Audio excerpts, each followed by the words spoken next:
Hello, everybody. The other day, one of our friends dropped round, and we ended up filming a sort of sit-down, almost an interview, where we reveal all our plans for the upcoming months. Um, there's a lot in there, and we split it into two, and hopefully you'll enjoy it. And it'll encourage all of you to like, share, and subscribe, and tell all your friends about us. Enjoy this interview coming up here with Arnold, our neighbour. All is revealed.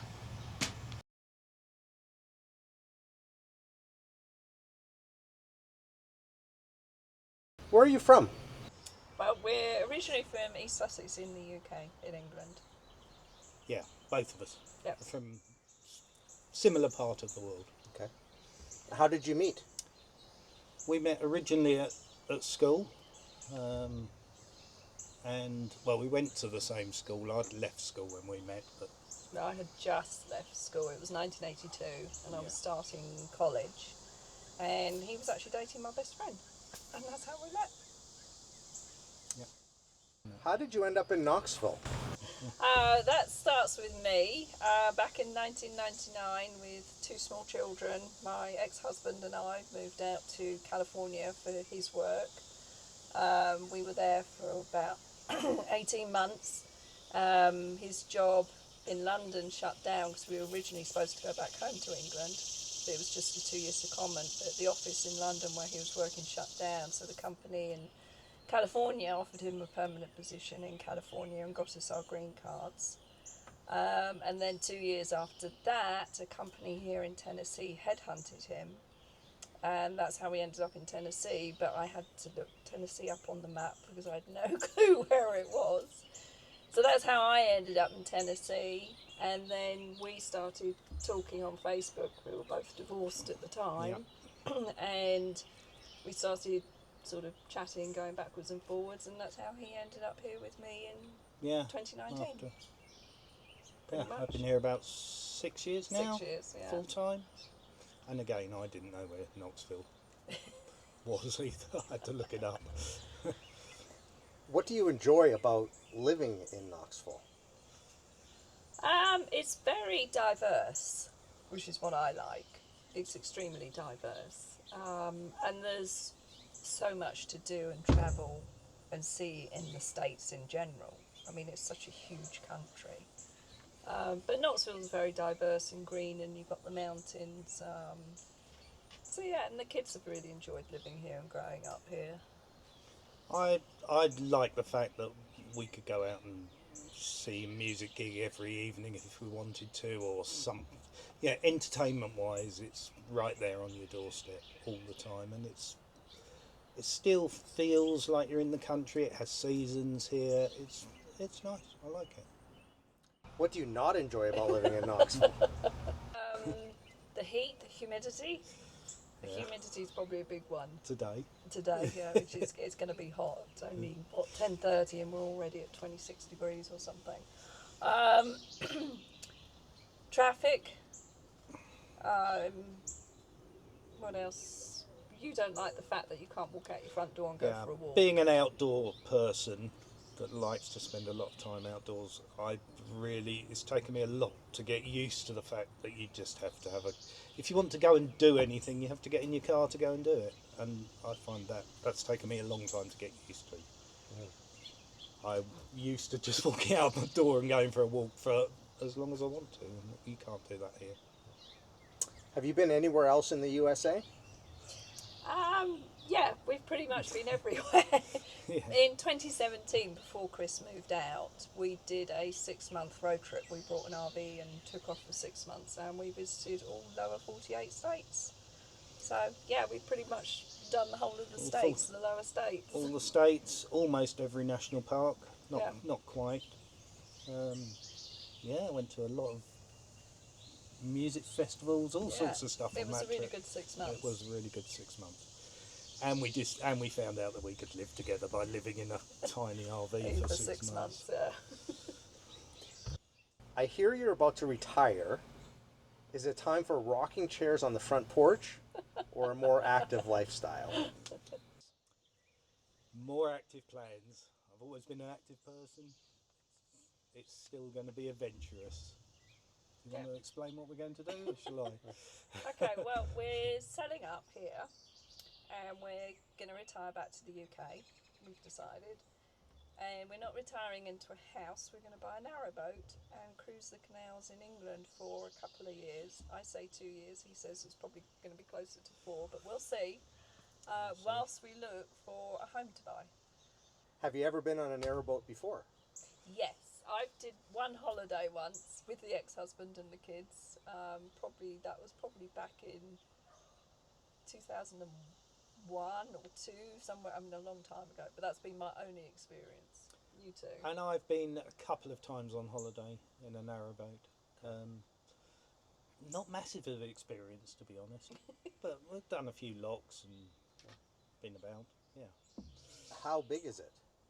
Well, they vary. You can go from like 25 foot, which is tiny, up to 70 foot.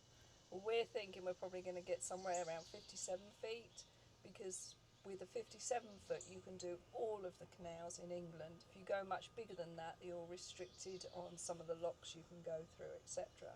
So we're thinking about 57 foot long.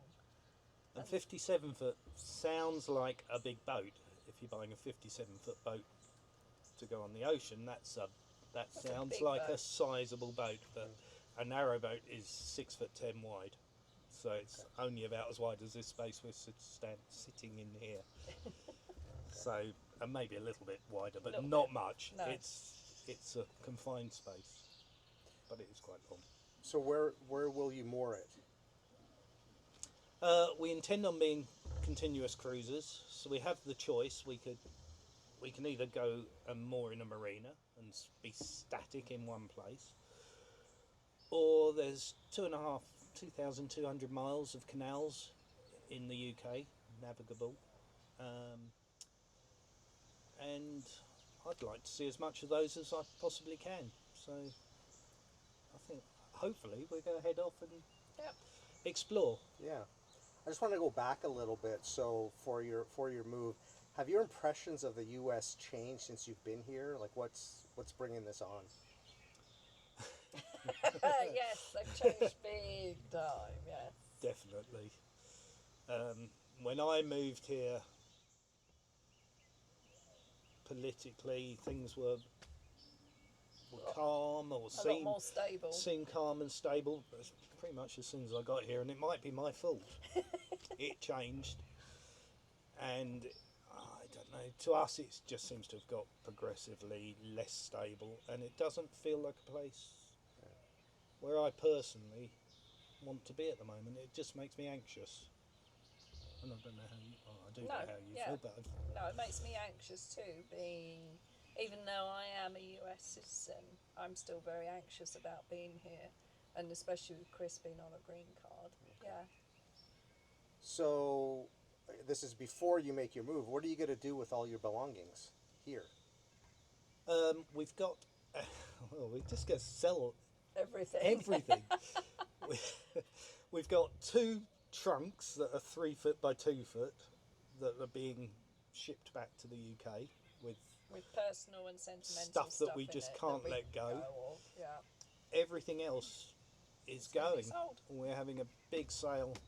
We're going to do an estate sale, what they call a living estate sale. Yeah, in a month's time, and everything will be sold, and then the house will go on the market pretty much straight afterwards. Yeah. So, how will you get back to the UK? Now that we've determined you're getting rid of everything, how will you get back to the UK? Well, the obvious way is to fly, isn't it? But we're not going to do that. We're going to take the immigrant route and go back on an ocean liner. Mm-hmm. We're going back on the Queen Mary. On the Queen Mary 2.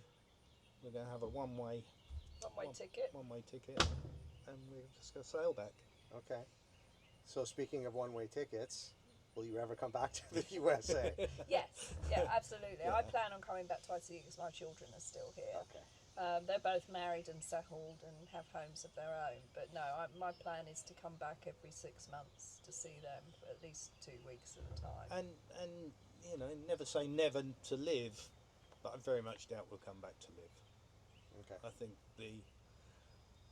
the being old here is expensive, and I don't know the that cost we of could, healthcare don't know worries that we us could here. afford Yeah. to be old and reliant on healthcare.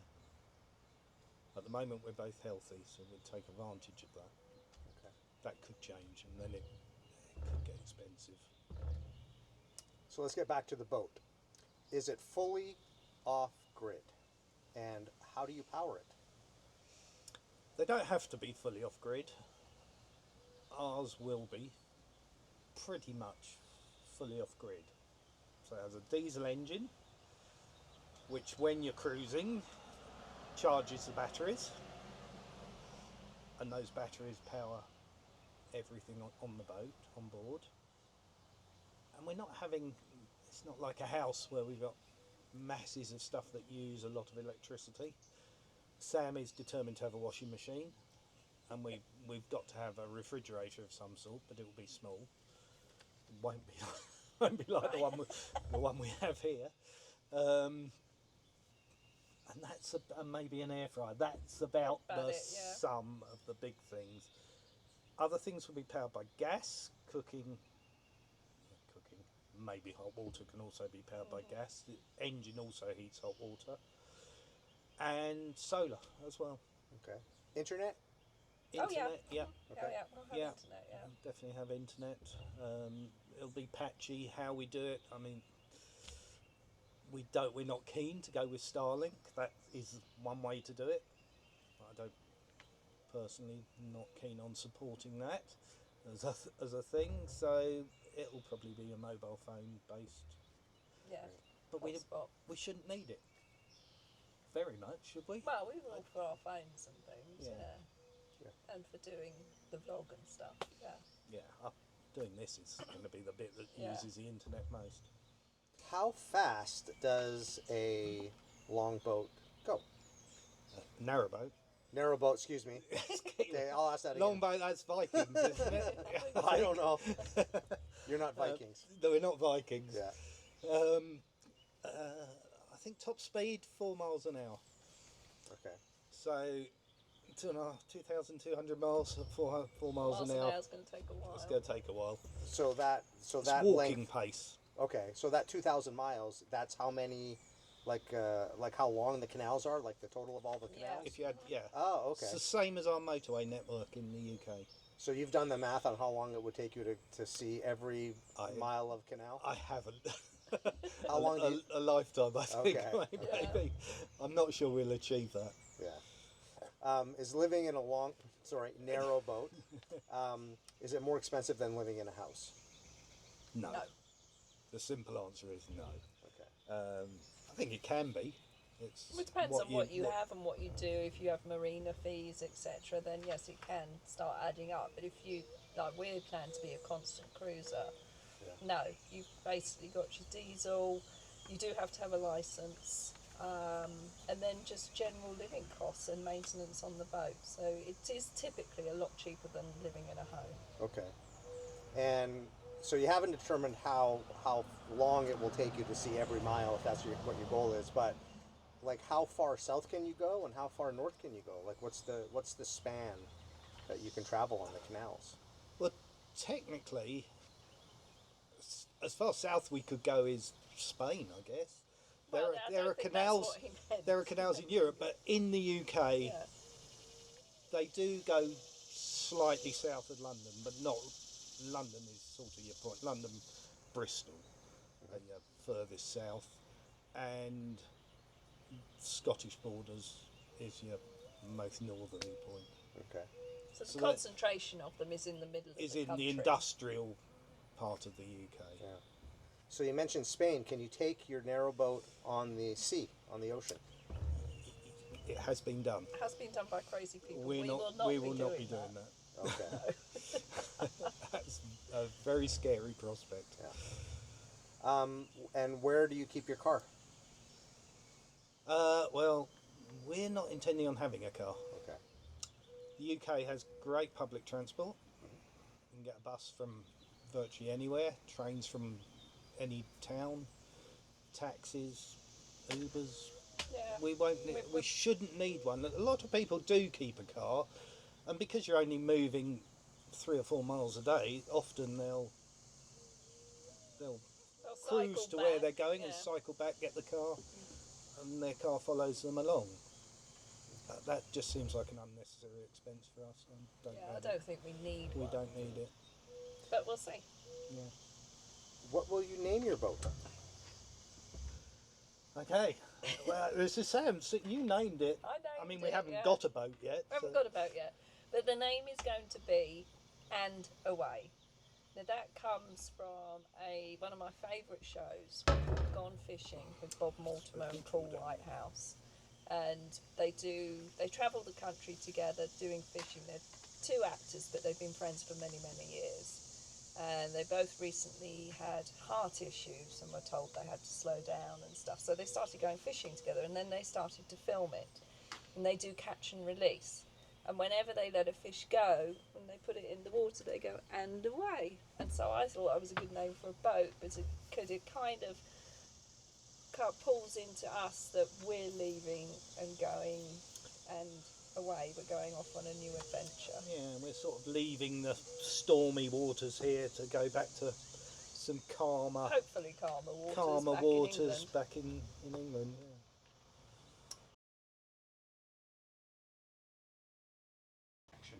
Okay, so that was part 1. Thanks to Arnold for coming over and doing the interview with us.